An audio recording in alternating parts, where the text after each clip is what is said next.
Shalom! Welcome to this video. Today we're going to talk about identification and how we could use that in Hebrew and what kind of identification is actually the one we are talking about. Oh, there are several? Well, yeah, hold on. I will show you. There are several ideas around identification. Let's start. So we are going to talk about identification, and the root that we need is this one here.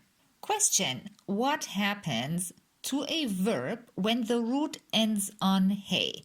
Well, if you have been in my course, then this is a no-brainer for you because I talk about this all the time. If you are not yet in my course, I still give you the information. A root that ends on hey produces an infinitive that ends on ot. Always. Okay? Okay. And when I say always, what I mean is it does not even matter what binyan we are in. Here we know two verbs and therefore two binyanim.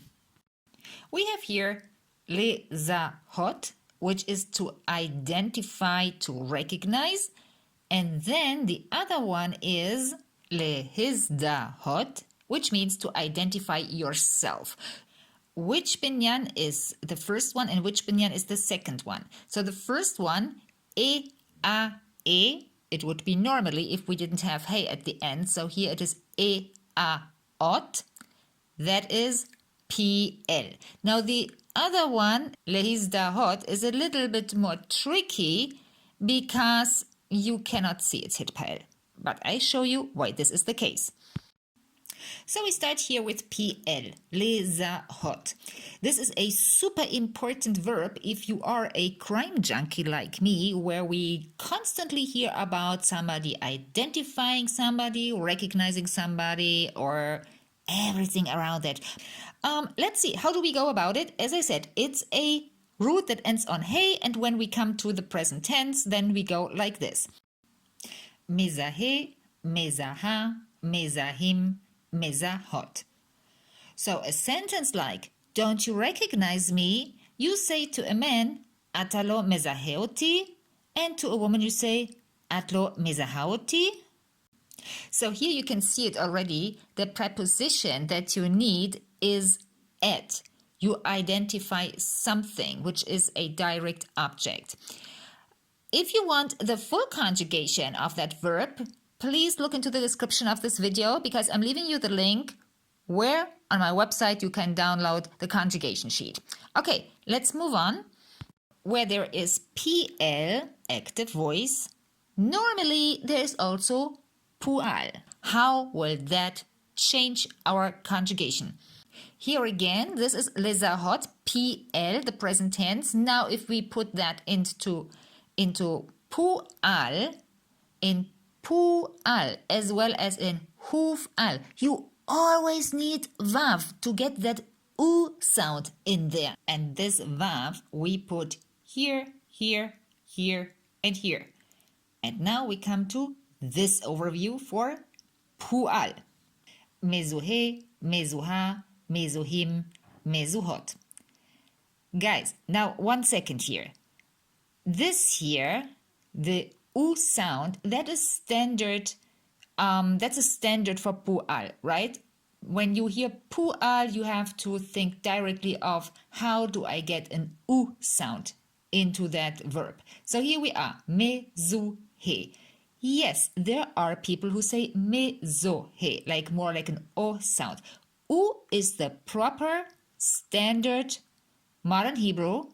And now it comes. Since in Israel you hardly ever have nikud, you cannot see it. It will not jump into your eyes. When somebody says mezohe and you're wondering, is it this or that, or maybe just a bad pronunciation? Well, if we're talking about this here, it should be mezuhe. However, if somebody really thinks they have to put nikud onto a verb, well, I'm sorry, then you cannot write it like this. Mezohe. This is not standard modern Hebrew, and the reason I am presenting this to you so emotionally is it really it is really a killer to me. It really unnerves me that I see this on the internet. If you go on the internet now to your, let's call it, source of confidence, where you look up verbs on the go, let's make a bet.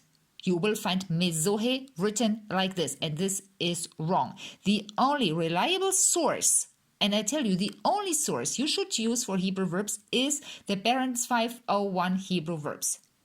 That's it. And here it is always correct. And if there's something that is changing or that could also be used, normally the Barron's says that. Okay.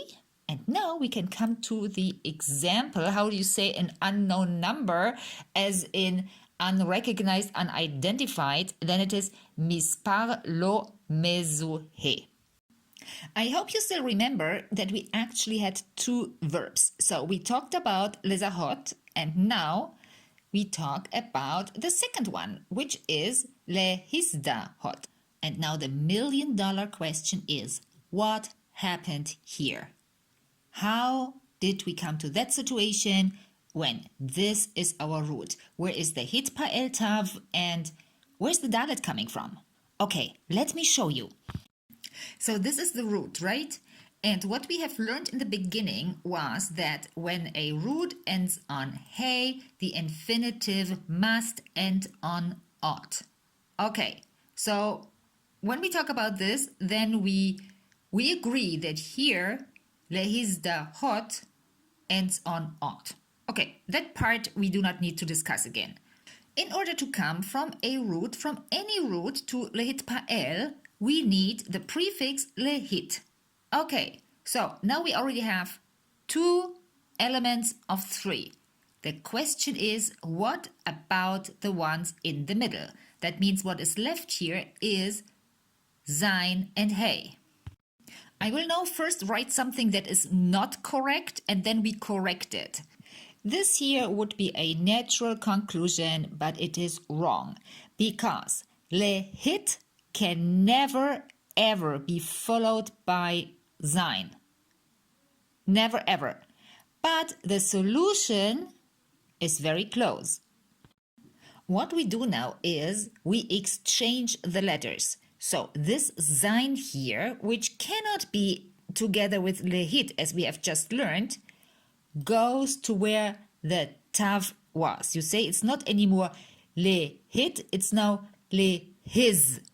And the tav goes where the sein was, but becomes a dalet. And now with the summary, you can see clearly lehit became lehiz. Yeah, there was an exchange. And now you understand why we came to lehizdahot.